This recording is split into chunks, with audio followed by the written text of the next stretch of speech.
A student left her university premises and disappeared, and the next day, her body was found in her own car.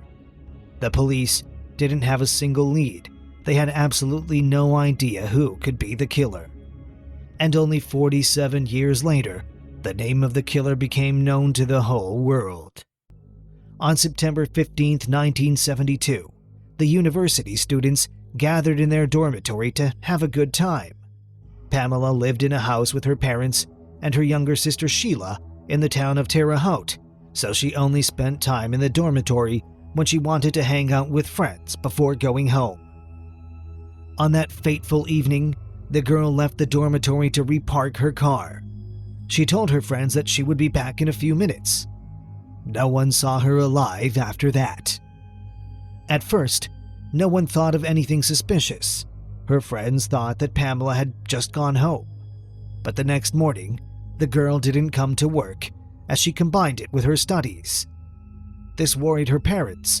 Pamela was always extremely responsible about the things she needed to do. By this time, Pamela's friends also started to worry. They soon spotted her Pontiac Le Mans near the dormitory. It was parked just 1 block away from where she left it before arriving on campus. The students immediately noticed something weird. Pamela's glasses were on the dashboard, but the girl herself wasn't in the car. Everyone knew she had poor eyesight, and she couldn't go anywhere without her glasses. Her friends called her family's landline phone, and after a while, Pamela's father and their youngest daughter arrived at the parking lot. He took his spare keys with him, which was actually a mistake.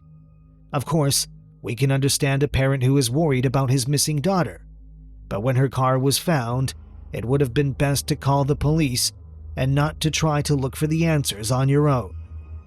There was a high chance of ruining all the potential evidence that could help in the search for his daughter. However, he wasn't going to see Pamela alive anyway. After opening the trunk, the man saw the worst sight in his life. His daughter was lying there with no signs of life. Her clothes were covered in dirt.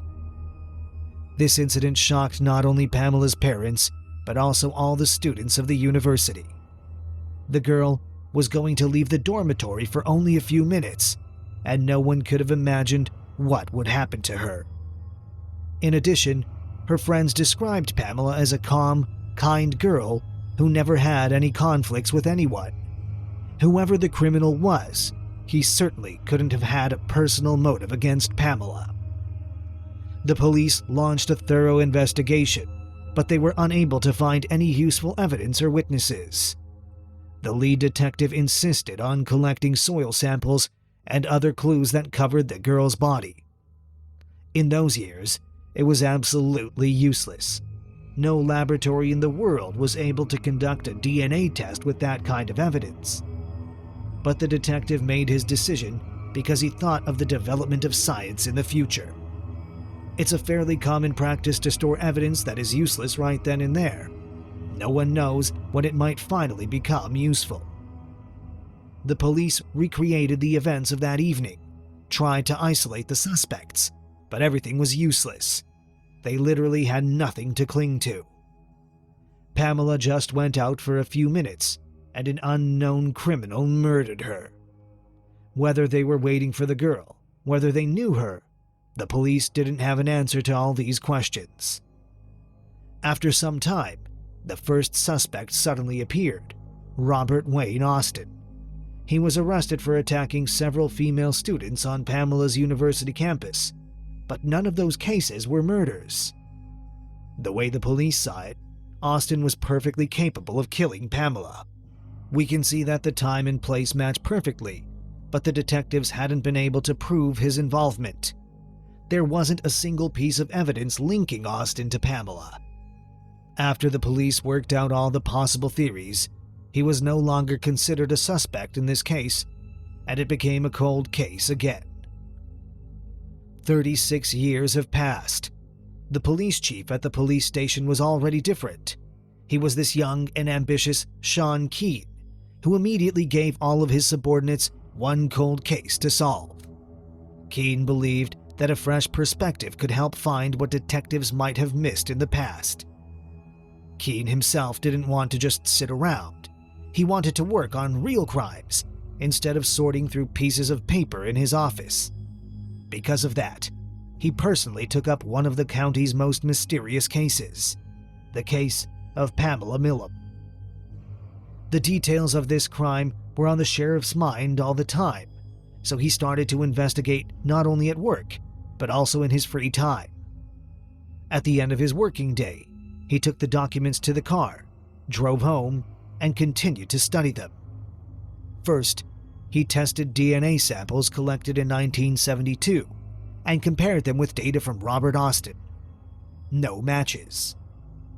This only confirmed that the man had nothing to do with this case, despite the suspicious coincidence of the time and place of his attacks on other female students. The investigation dragged on for 11 long years, but the police chief didn't want to give up. There was only one sample linked to Pamela left in the evidence folder. It would either help to solve the case, or the case would be closed forever. Keene made a difficult decision and sent it to one of the leading laboratories for the studying of DNA and the restoration of genetic trees. In 2019, the long-awaited breakthrough happened. The researchers were able to link the DNA from the sample with a distant cousin of its owner, and after that, several more relatives were selected. Keene interrogated them all. The policeman tried to find out who of the relatives might have lived in that area at the time or had problems with the law. He was looking for any clues that could lead him to the main suspect. Luck turned out to be on his side. With the help of the relatives, he quickly learned that Jeffrey Hand was the most troublesome person in the victim's family. Alas, the policeman could no longer interrogate the man.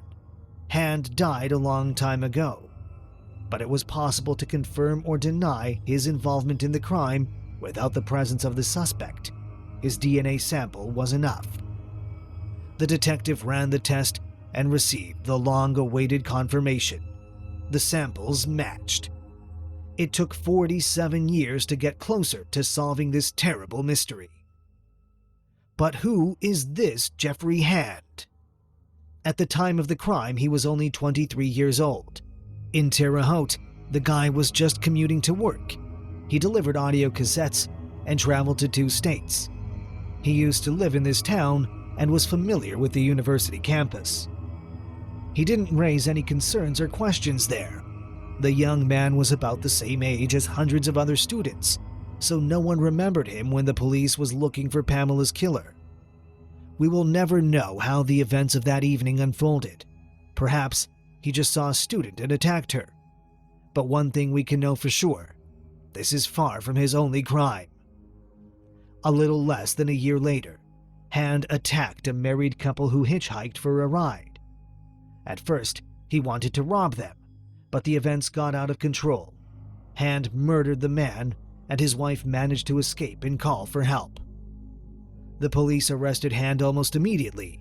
The detectives had all the necessary evidence, but he almost managed to avoid any punishment. The court found Hand insane, and instead of a real sentence, he was sent to compulsory treatment for 2 years. When he was released at the age of 25, no miracles happened. The medical institution didn't help him in any way. Almost immediately after his release, he tried to commit another crime, and this time, luck wasn't on his side. During the attack, Hand was fatally injured and died at the age of 29. It turned out that all these years, the killer himself was dead, and it was simply impossible to bring him to justice for Pamela's murder. But back to 2019. After learning about the fate of the killer, Pamela's family faced conflicting feelings. On one hand, they were sorry that the criminal would no longer be punished. On the other hand, they were glad that Hand hadn't managed to live a long life. Moreover, his early death may have saved other potential victims. But the family and the police are still concerned with one question. Was Hand involved in any other murders? His track record clearly indicates a predisposition to serial crimes. Obviously, this person was mentally unstable and committed his crimes instinctively as soon as he saw the opportunity. He was lucky to not get caught when it came to Pamela's murder, and was lucky that no one saw him and there was no evidence pointing to him. In any case, this story clearly shows us that even the most hopeless cases can be solved.